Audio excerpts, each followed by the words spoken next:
자, 이스라엘과 이란과의 전쟁 굉장히 위험했었는데요. 미국의 개입으로 휴전이 됐습니다. 그러나 여전히 중동은 전 세계 화약고로 긴장감이 있습니다.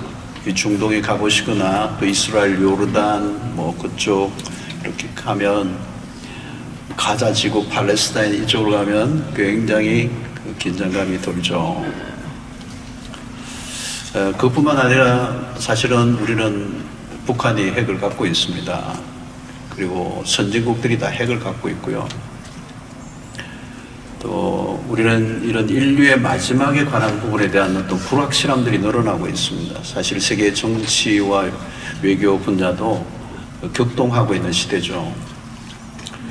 근데 현대사회의 특징이 하나 있는데 그게 뭐냐면 불확실함입니다. 예측 불허입니다.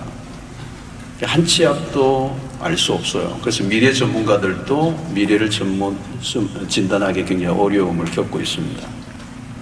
하루에도 무슨 일이 날지 모르는 옛날보다 엄청난 이 임팩트가 있는 그런 기술 문명의 발전이 그런 것이죠.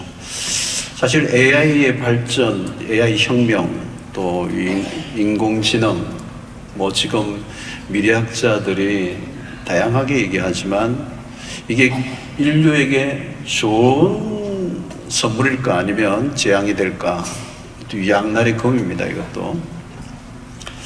자, 우리가 일상에 바쁘게 살아가다 보면 사실 먹고 사는 생존의 문제 겪어가다 보면 1년 후 아니면 10년 후도 너무 먼 얘기처럼 들릴 때가 많습니다. 당장 먹고 사는데 힘든데 멀리 생각할 겨를도 없어 이렇게 생각할 수가 있습니다. 그러나 여러분, 이 미래에 대한 궁금증은 인간이 가지고 있는 어떤 그런 본능적인 그런 미래에 대한 궁금증을 갖고 있습니다. 그래서 늘 점쟁이들이 성업을 해요. 보면 그래서 요즘 고액 납세자 중에 역술인들이 꽤 많습니다. 최근에 여러분 일본의 인기 만화가가 일본의 대재앙을 예언했죠. 이게 예언이라기보다는 좀 괴담 같은 것인데 이 양반이 코로나니 여러 가지를 맞췄다고 그래요. 그에 의하면 일본은 지금 2025년 올해 7월 5일 대재앙이 일본에 미칠 거다 이렇게 예언을 했습니다. 그리고 홍콩이나 또 아시아권의 많은 나라들이 일본행의 그 예약을 취소를 이제 많이 하고 6월 말 7월 초에 일본 항공권 예약이 83% 줄었다 이런 얘기도 합니다. 미래에 무슨 일이 일어날 것인가, 또 미래를 주제로 한 공상과학 영화들 늘 흥행을 하죠. 우리의 그 미래에 대한 것들을 좀 이렇게 솔깃하게 매력적으로 이렇게 유혹을 하는 것입니다. 인류의 미래는 어떻게 될 것인가, 과연 종말이 있는가, 있다면 어떻게 이루어질까? 여러분, 성경 속의 시간의 개념은 우리는 성경적 관점에서 시간관을 가져야 되는데 성경은 수평적 시간관이 아니라 수직적인 시간관입니다. 그 말은 뭐냐면 예기치 않는 순간의 역사의 끝이 갑자기 다가올 수 있다는 거죠. 이 수직적인, 이게 우리의 어떤 핵 문제라든가 역사의 이런 어떤 순서에서 일어나는 게 아니고 모든 종말에 관한 것은 하나님이 권세를 갖고 있고 또 그것이 언제 어떻게 무슨 방식으로 일어날지는 아무도 모르는 것입니다. 자, 성경은 마지막 날의 심판에 대한 메시지를 선포하고 있는데요. 우리가 좀 막연하게 들릴 수 있지만 사실은 성경이 말하는 이 종말은 분명히 있는 것이죠. 여러분, 이 성경의 어떤 역사적 종말이 아니라도 개인적 종말은 언제나 찾아오잖아요. 죽음이라는 것입니다. 죽음이 누구에게나 올 수 있는 현실입니다. 젊을 때는 이 죽음이 나와 거리가 멀고 나와 상관이 없는 세계에서 일어나는 일처럼 보이지만 생각보다 인생은 짧고 죽음은 누구에게나 다가오는 종말이라고 할 수 있는 겁니다. 자, 이 요한계시록은 종말에 관한 얘기들이 있습니다. 그게 전부는 아니지만 종말에 대한 얘기들 있고 마지막 날에 대한 예고를 이미 예수님이 복음서에도 하셨습니다. 그리고 이제 다니엘서와 함께 인류의 마지막에 관한 얘기들이 이제 곳곳에서 나오고 있습니다. 자, 요한계시록이 왜 기록이 되었는가? 그 기록의 배경은 믿음을 지켜나가던 1세기 사도 요한이 밤모섬에 같이 있을 그 당시에 그 믿음을 지켰던 그리스도인들의 삶이 너무 힘들었어요. 예수를 믿는 것, 예수를 따른다는 것 자체가 생명의 위협을 받고 있는 그 시대 속에서 아무리 봐도 앞이 보이지 않는 그때에 하나님께서 이 사도 요한에게 밤모습의 환상을 보여주시면서 미래에 펼쳐질 또 믿음으로 살아가는 백성들에 대한 그 미래의 그림을 보여주시면서 위로하고 또 격려하고 또 소망을 가지고 용기를 갖도록, 그게 이제 요한계시록이 기록된 목적입니다. 자, 이 다양한 숫자들 또 상징들이 많이 나옵니다. 그죠? 두루마리, 봉인으로 된 두루마리, 7 대접, 7 나팔, 또 거기에 나오는 사자들, 짐승들, 또 이런 여자 등등 상징적인 의미들이 많아요. 특별히 이제 오늘 이제 다루려고 하는 이 14만 4천 명에 대한 메시지도 요한계시록 7장과 14장에 다루어집니다. 14만 4천 명에 대한 메시지는 우리에게 뭘 말씀해 주려고 하는 것입니까? 하나는 구원받은 백성, 이 14만 4천 안에 들어가는 사람과 이 14만 4천에 들어가지 못하는 사람, 이게 구원과 심판을 가르는 어떤 메시지가 되겠습니다. 여러분, 우리 신앙생활에서는 언제나 지금은 이게 우리에게 확 와닿지 않을 수 있지만 반드시 이 일은 우리의 모든 신앙의 삶의 여정의 끝에는 이 부분 앞에 서야 됩니다. 구원이냐 심판이냐, 또 지옥이냐 천국이냐라고 하는, 오늘 현대인들이 좀 비지성적인, 때로는 시대에 뒤떨어진 얘기처럼 들릴지 모르지만 이것은 쾌쾌묵은 편견이나 미신이 아니고 성경이 말씀하는 마지막 날에 주어질 분명한 이 기준이 되는 것입니다. 요한계시록은 구원과 죄에 대한 심판이 아주 극명하게 드러나고 있습니다. 마지막 날의 심판에 대한 얘기가, 심판과 구원은 같이 붙어 있는 거죠. 이것도 양날의 검처럼 심판이냐 구원이냐의 문제입니다. 우리가 믿음 생활할 때 이 주제는 늘 갖고 있지만 이제 마지막 날에 이 부분은 실제가 되는 것입니다. 14장 18절로 20절에 보면 또 불을 다스리는 다른 천사가 제단으로부터 나와 예리한 낫 가진 자를 향하여 큰 음성으로 불러 이르되 내 예리한 낫을 휘둘러 땅의 포도송이를 거두라. 그 포도가 익었느니라 하더라. 천사가 낫을 땅에 휘둘러 땅의 포도를 거두어 하나님의 진노의 큰 포도주 틀에 던짐에 성 밖에서 그 틀이 밟히니 틀에서 피가 나서 말 굴레까지 닿았고 1600스타디온에 퍼졌더라. 굉장히 무서운 끔찍한 심판에 대한 얘기가 나오고 있습니다. 그래서 여기 예리한 날, 불, 그죠? 낫을 휘둘러, 그죠? 하나님의 진노의 큰 포도주 틀에 집어넣어서 이렇게 밟히는, 그래서 그 피가 어마어마하게 나오는 이 두려운 심판에 대한 얘기를 이야기하고 있습니다. 이 심판이 허구가 아니고 이제 실제임을 요한계시록에서 말씀하죠. 자, 사도 요한은 동시에 이 천국에 대한 환상을 봅니다. 천국에 대한 환상. 사실은 바울 사도도 이 천국을 경험하죠. 삼청천의 경험을 합니다. 그런데 사도 요한은 그것을 이제 환상으로 보게 되는 거죠. 그래서 7장 15절 17절로 그러므로 그들이 하나님의 보좌 앞에 있고, 그렇죠? 그의 성전에서 밤낮 하나님을 섬기매 보좌에 앉으시니가 그들 위에 장막을 치시리니 그들이 다시는 줄이지도 아니하며 목마르지도 아니하고 해나 아무 뜨거운 기온에 상하지도 아니하리니 이런 보좌 가운데서 계신 어린 양이 그들의 목자가 되사 생명수 샘으로 인도하시고 하나님께서 그들의 눈에서 모든 눈물을 씻어 주실 것이며. 이 천국의 환상입니다. 마지막 예언의 성취죠. 그 지상의 성도들이 믿음을 지키며 고난과 시련 속에 살아가고, 때로는 믿음을 지키고 살아갈 때 설명할 수 없는 어려움을 겪을 때 지상에서는 답이 없을 때가 많아요. 그래서 어떤 경우에는 사실 의문사 같은 죽음도 많아요. 예수를 믿는 사람들. 여러분, 짐 엘리엇 같은, 그죠?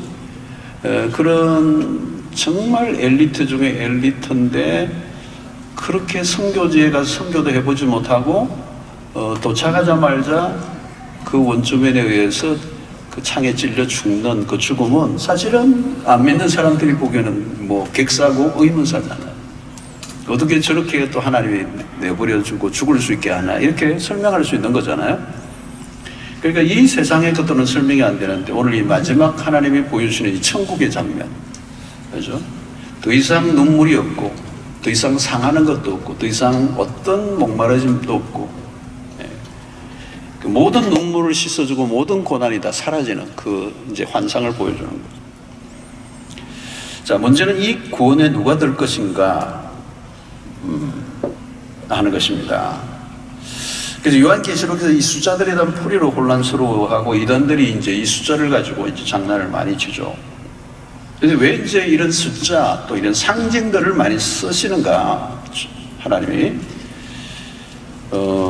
그런데 우리가 보기에는 이 계시록이 조금 혼란스러울 수 있어요. 오늘 시대, 그 시대와 다르기 때문에 1세기에 고난받는 로마 황제의 집회를 받는 그 시대 속에서 밤모섬에 있던 요한이 받았을 때와 오늘 2000년이 지난 오늘 전혀 다른 상황과 문화와 시대 속에 이 편지를 받을 때 큰 갭이 있는 거죠. 우리는 좀 어려우게 예전인데 이 편지를 1차적으로 받았던 1세기 그리스도인들은 이 말씀이 확 와닿는 거예요.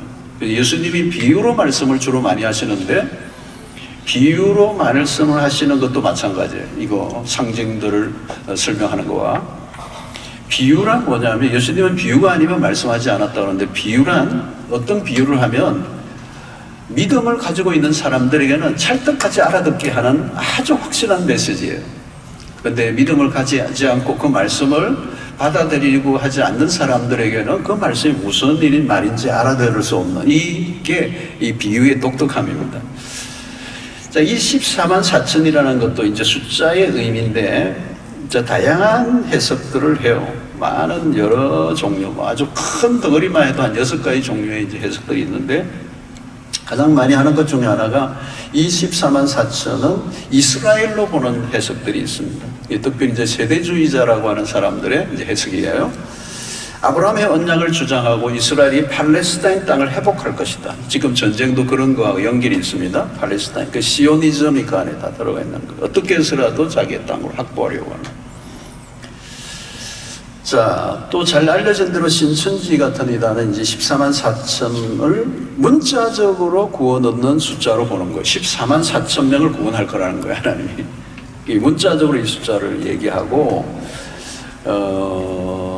알려진 바대로 그들은 이 14만 4천을 초기에 이 신천지가 터무니없이 그 숫자가 적었을 때는 이게 너무 갭이 크니까 이제 14만 4천을 다르게 했는데, 나중에는 이제 넘어버리니까 요즘은 넘었어요. 그러니까 또 다르게 해석을 하는데 이제 입맛대로 이제 이 14만 4천을 자꾸 이제 바꾸고 있습니다. 자, 그러나 이제 전통적인 우리의 성경적 해석은 24만 4천이라는 숫자는 단순히 이스라엘 나라를 의미하거나 구원받은 문자상의 숫자로 보지 않고 구원받은, 구속함을 받은 모든 하나님의 백성들의 그 총체, 전체를 말한다. 그 상징적인 숫자라는 겁니다. 자, 이걸 어떻게 우리가 이해할 수 있냐면 히브리적 숫자 개념을 우리가 잘 이해해야 합니다. 점심이 이후기 때문에 숫자가 조금 나오더라도 이해하시고 들으시고 포기하지 말고 따라오시길 바랍니다.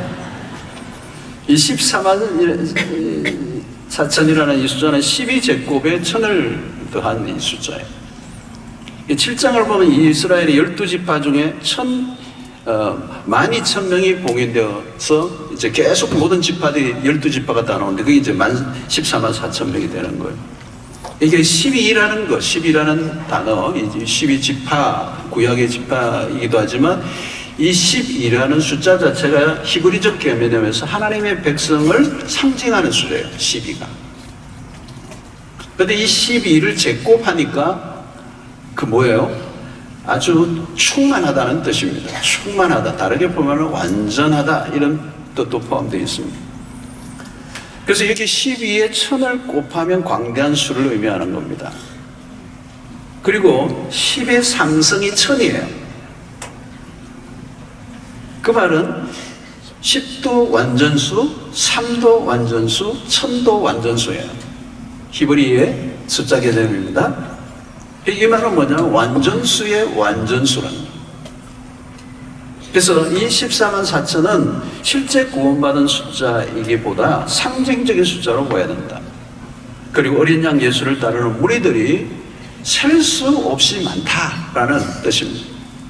그래서 히브리에 원래 1000이라는 단어가 많다는 뜻이에요. 근데 만이라는 말은 가장 많다는 거죠. 숫자. 근데 14만 4천 그 완전수와 또 완전수가 겹쳐서 지금 설명을 하고 있습니다.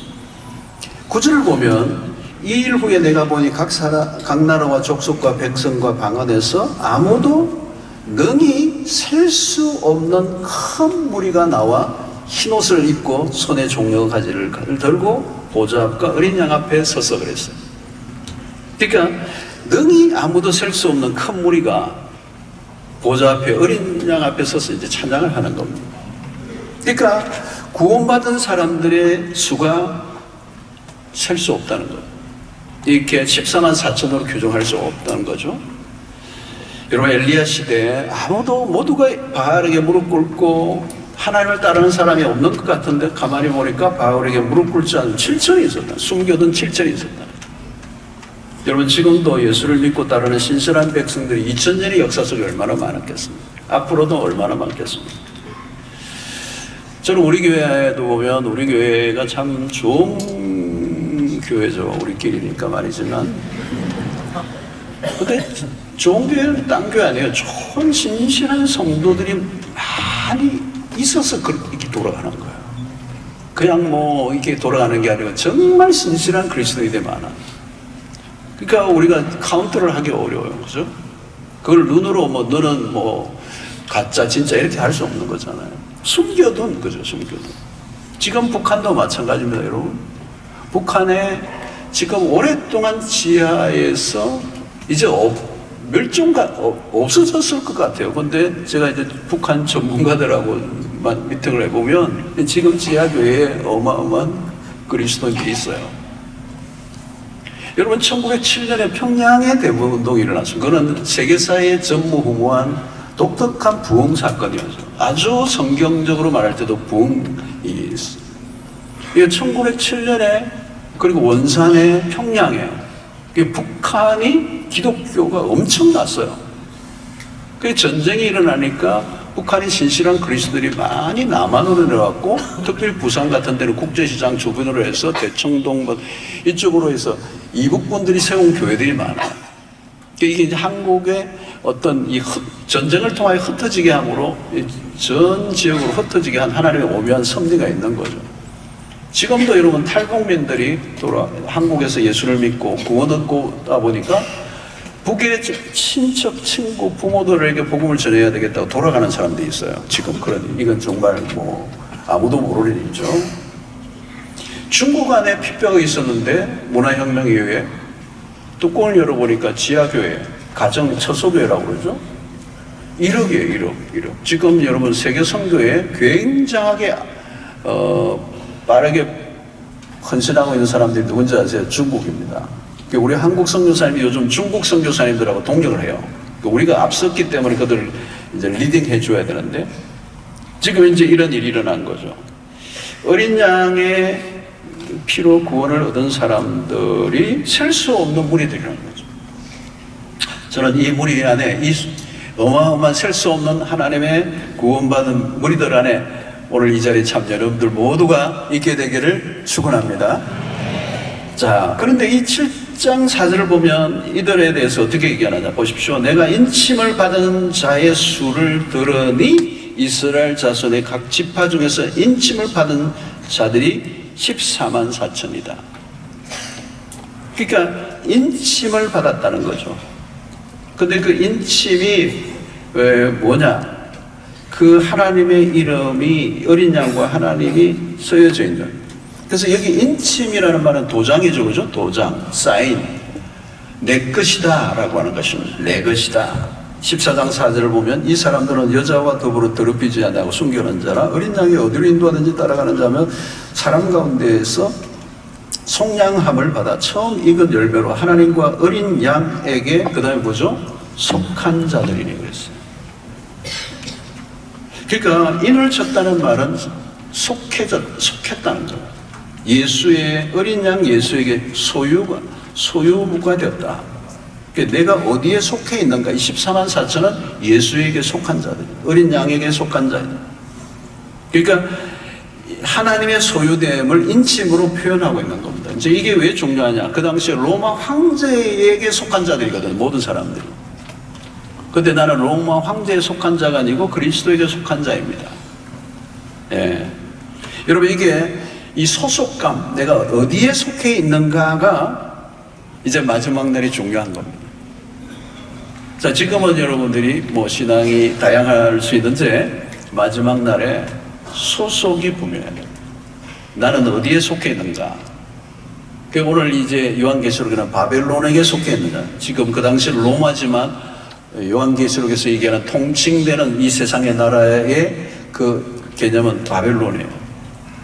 그러니까 그 바벨론에 속해 있느냐 아니면 하나님에게 속해 있느냐, 어린 양에게 속해 있느냐. 이게 마지막 되면 중립지대가 없어요. 뭐 양다리를 걸칠 수가 없어요. 어중간한 곳에 있을 수가 없고 분명한 이제 선택을 해야 되는 거죠. 우리가 어린 양의 피로 인침을 받았다면 그 사람의 구원은 잃어버리지 않는다. 그 요한복음 6장 39절의 말씀이죠. 나를 보내신 이의 뜻은 내게 주신 자 중에 내가 하나도 잃어버리지 아니하고 마지막 날에 다시 살리는 이것이니라. 그러니까 이 어린 양의 피의 위력이 얼마나 큰가 하는 것을 얘기합니다. 자, 그러나 여러분, 구원의 날이 완전히 이루어지기까지 신자들에게는 무엇이 있느냐? 고난이 있습니다. 그래서 예수를 믿음으로 이전보다 훨씬 더 어려울 수가 있어요. 예. 마지막 날에 환란이 극심할 수 있다. 이거는 예수님이 이미 예언을 하셨어요. 마태복음 24장 21절 22절에 보면 이런 그때 큰 환란이 있겠습니다. 창세로부터 지금까지 이런 환란이 없었고 후에도 없으리라. 그 날들을 감하지 아니하면 모든 육체가 구원을 얻지 못할 것이나 그러나 택하신 자들을 위하여 그 날들을 감하시라. 너무 강력한 환란이 오면 아무도 감당이 안 돼. 그러니까 그 날을 감하여 구원을 얻도록 하신다는 거예요. 자, 이때 하나님은 우리가 바벨론에 무릎 꿇지 않고 인내하게 하시고 믿음을 지키도록 도와주신다는 거예요. 그래서 여기 14만 4천의 개념은 겨우 구원을 받은 사람이 아니고 이 환난과 핍박 속에서도 영적 싸움에서 승리를 거둔 전사들이에요. 전사들. 14만 4천이라는 이 안에는 그냥 허접하게 예수 믿는 사람이 아니라 환난과 시련을 통과해낸 사람들. 굉장한 거죠. 그래서 이마에 인침을 받은 사람들은 끔찍한 심판을 면하게 돼요. 그리고 하나님의 인침을 받은 자들은 하나님의 계시를 받고 하나님을 경배할 종들이 된다. 자, 24만 4천은 구원을 받은 백성이지만 계속되는 그 고난 속에서 있지만 그럼에도 불구하고 그 고난에 굴하지 않고 승리하는 그리스도의 모습을 보여주는 겁니다. 그래서 24만 4천은 한마디로 승리한 성도들, 이걸 말하는 거예요. 마지막까지 승리한 성도들. 자, 그들이 누구냐? 오늘 3절에 보면 그들이 보좌 앞과 내 생물과 장로들 앞에서 새 노래를 부르니 땅에서 속량함을 받은 14만 4천 밖에는 능히 이 노래를 배울 자가 없더라. 이 새 노래라는 말을 지난번에 뉴송, 새 노래를 부르는 거예요. 누가? 24만 4천이. 그들이 속량함을 받은 사람인데 이 14만 4천 외에는 이 노래를 배울 자가 없다. 그러니까 이 노래, 새 노래는 누가 부르느냐? 속량함을 받은 사람, 구원함을 받은 사람. 그래서 9절과 10절, 7장 9절로 10절이 있죠. 이 일 후에 내가 보니 각 나라와 족속과 백성과 방언에서 아무도 능히 셀 수 없는 큰 무리가 나와 흰 옷을 입고 손에 종려나무 가지를 들고 보좌 앞과 어린 양 앞에 서서 큰 소리로 외쳐 이르되 구원하심이 보좌에 앉으신 우리 하나님과 어린 양에게 있도다. 우리 찬양을 많이 하잖아요. 이 노래 주제가 중요해요. 예. 오늘 여기에 1세기에 늘 따라다니는 주제가 누구냐? 누가 세상을 통치하느냐는 겁니다. 로마의 황제가 통치하느냐? 또 사단은 이 세상의 신이라고 그래요. 그런데 그리스도만이 하늘과 땅의 모든 권세를 가지신 분이다. 그래서 로마 황제를 향한 숭배로 가득한 세상에서 성도들이 죽임을 당하신 어린 양을 찬양하는 것입니다. 그래서 요한계시록은 사실 예배로의 부름의 책이에요. 예배를 많이 강조하고 노래, 찬양을, 새 노래를 강조합니다. 그래서 이 새 노래는 아무나 부를 수 있는 게 아니라 구원받은 자들의 노래다. 구원받은 자만이 부를 수 있다. 그래서 사실 여러분 주일날 와서 우리가 예배를 하고 찬양하지만 구원받지 않은 사람이 어떻게 노래를 부르겠어, 그죠? 구원받은 사람들이 노래를 부르고 이 구원받은 사람들의 노래는 어떻게 해요? 끊임없이 커진다는 거예요. 제가 지난주 설교 크레센도가 된단 말이에요. 갈수록 더 감격하고 그 위엄과 그 영광과 그 권능으로 가득 차 있는 영광에 압도를 당한 사람들이 그 찬양을 하고 찬양을 하는 거예요. 그분이 행하신 일, 우리를 승리하게 하신 일, 그리고 영원토록 그분을 예배할 수 있는 존재로 우리를 불러주신 거죠. 그래서 여러분 천국에 가시면, 이제 천국에 들어가면 기대하세요. 설교가 없어져요. 더 반가운 소식 하나 있어요. 헌금 시간도 없어져요. 또 뭐가 없어질까요? 기도 없어요. 기도할 필요가 없어요. 기도가 다 완성된, 이루어져 버렸는데 기도를 뭐예요? 검철 없어져요. 검조철이 없어져요. 뭘로 남아요? 딱 하나만? 찬양으로만 가득한 거예요. 찬양을 올려드립니다. 이게 이제 이 요한계시록에서 계속해서 노래가 나오는 거죠. 자, 이 14만 4천이 어떤 사람들이라고요? 4절 5절에 이 사람들은 여자와 더불어 더럽히지 아니하고 순결한 자라, 어린 양이 어디로 인도하든지 따라가는 자며 사람 가운데에서 속량감을 받아 처음 익은 열매로 하나님과 어린 양에게 속한 자들이니 그 입에 거짓말이 없고 흠이 없는 자들. 자, 여러분 여기 보면 첫 번째 뭐요? 여자와 더불어 더럽히지 아니하고 순결한 자. 이 말이 뭡니까? 여기 여자는 어떤 의미죠? 계시록에 의하면 음녀를 말하는 음녀. 근데 계시록에서 음녀는 누구냐? 바벨론이에요. 바벨론이 어디냐? 하나님을 대적하는 세상을 바벨론이라고 합니다. 그러면 하나님을 대적하는 세상의 문화 안에 뭐가 있겠어요? 당연히 엄난하겠죠. 그죠? 리차드 포스터가 얘기했던 그 돈, 권력, 섹스, 이 세 가지.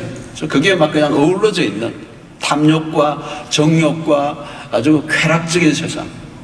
하나님을 사랑하지 않는 사람은 세상을 사랑하고, 그 세상을 사랑하는 게 뭐예요?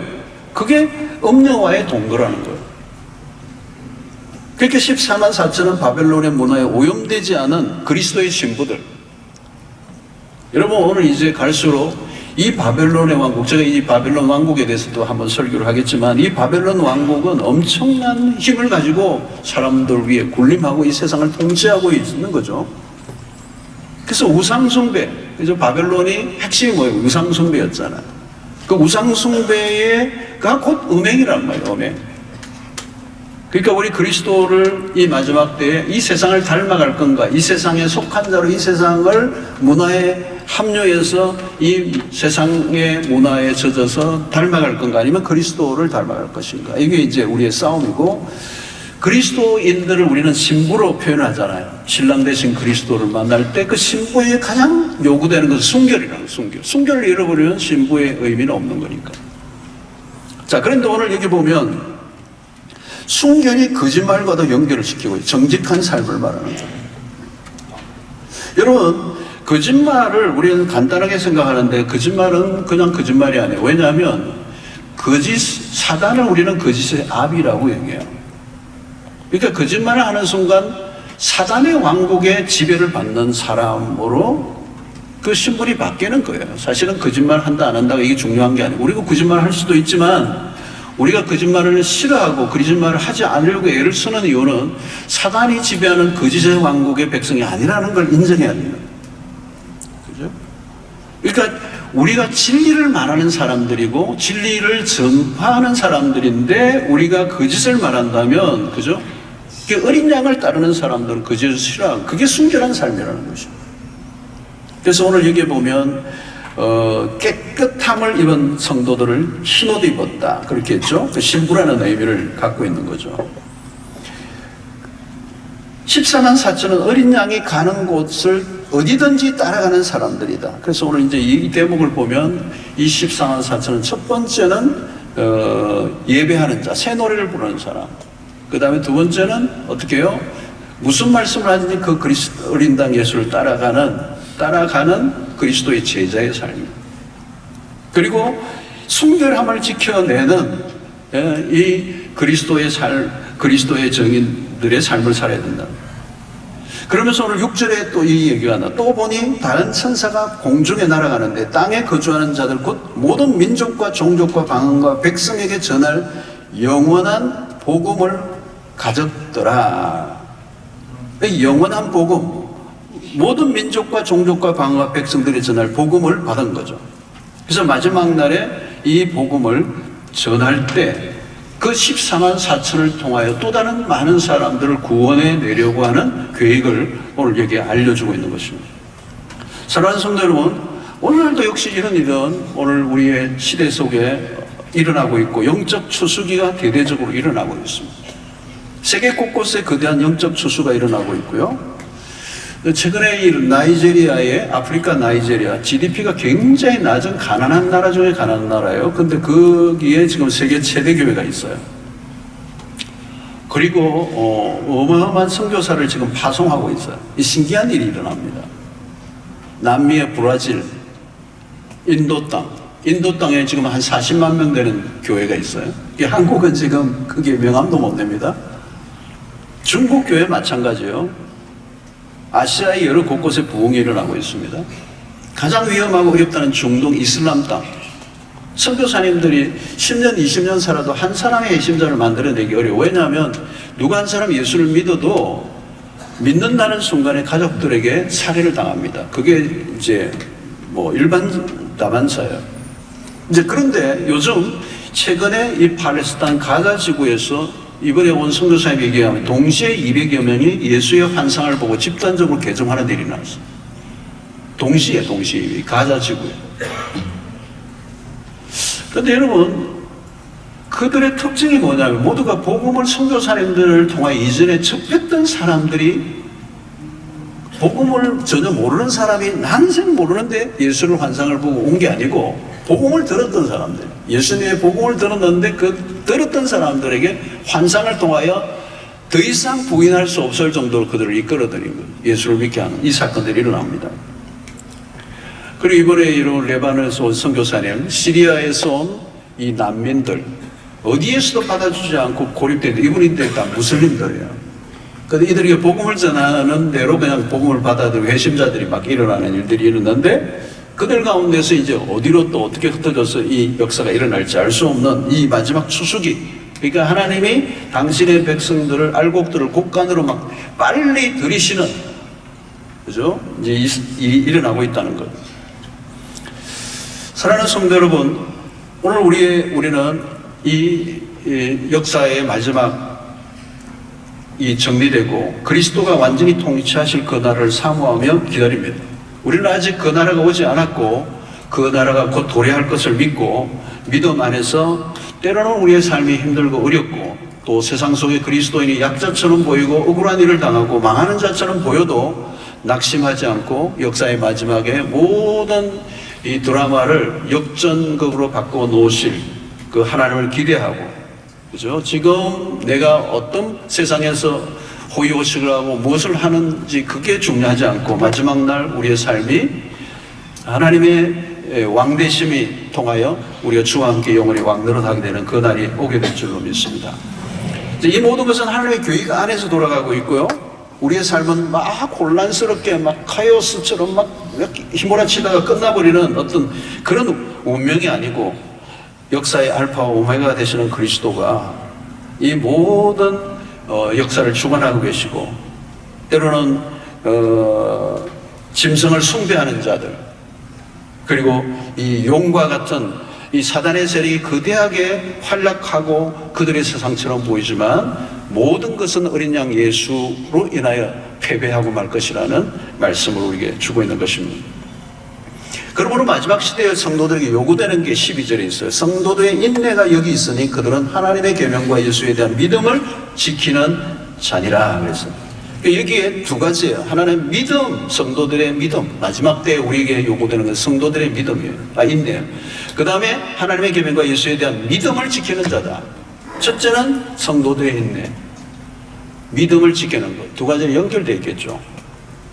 성도 여러분, 말세를 살아가는 우리에게 요구되는 것은 인내예요. 인내.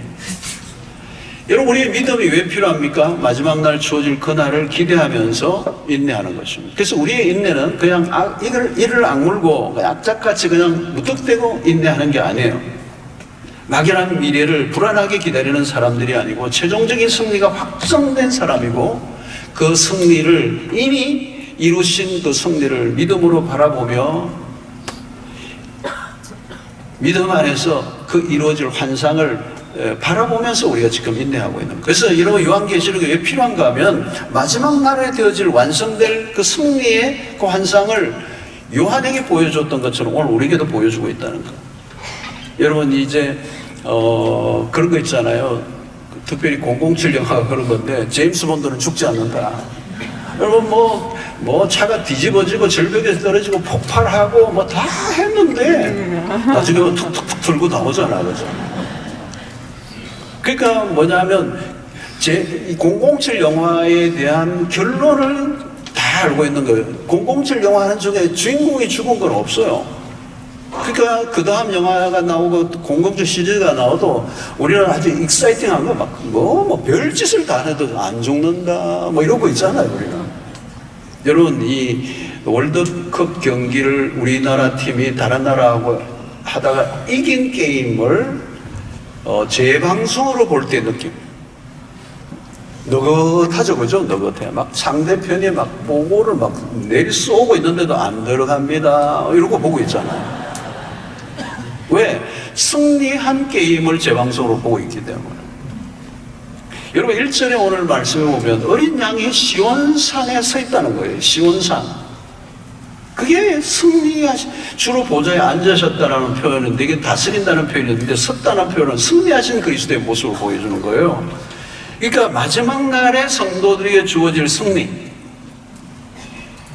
여러분, 이것을 우리가 믿는 거죠, 여러분. 히브리 민족이 출애굽할 때의 상상을 한번 해보세요. 전날 밤에 어린 양의 피를 문설주에 바르라는 거예요. 근데 여러분, 양의 피를 양을 잡아가지고 피를 가지고 문설주에 바를 때 뭐 하라는 거야, 이거? 그게 무슨 의미가 있는 것처럼 여겨지지 않고 중요한 게 아니지 않죠. 그걸 바르는 그 과정은 재앙이 지나가 버린 거예요.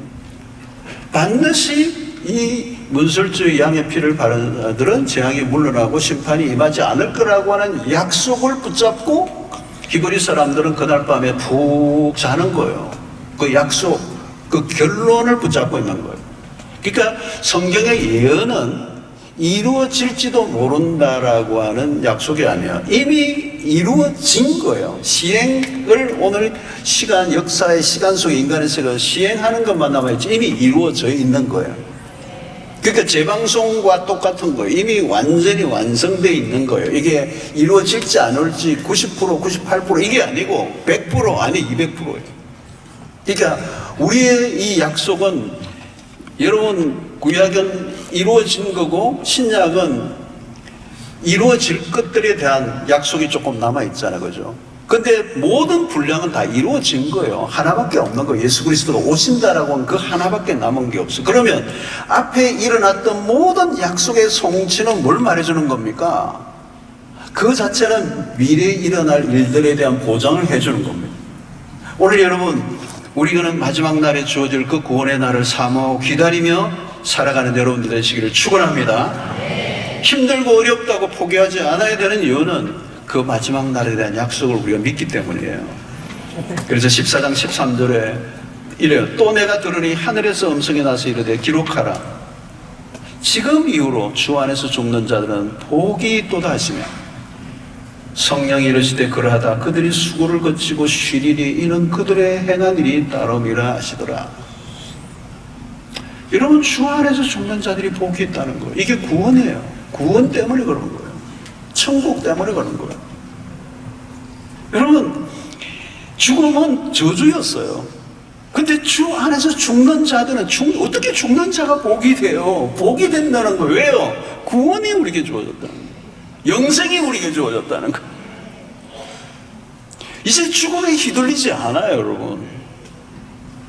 주 안에서 죽는 복이에요. 그 죽음은 이제 저주가 아니에요. 어린 양이 준 선물이에요. 어린 양의 피의 대가가 주어진 이 엄청난 축복. 여러분 누리시기를 축원합니다.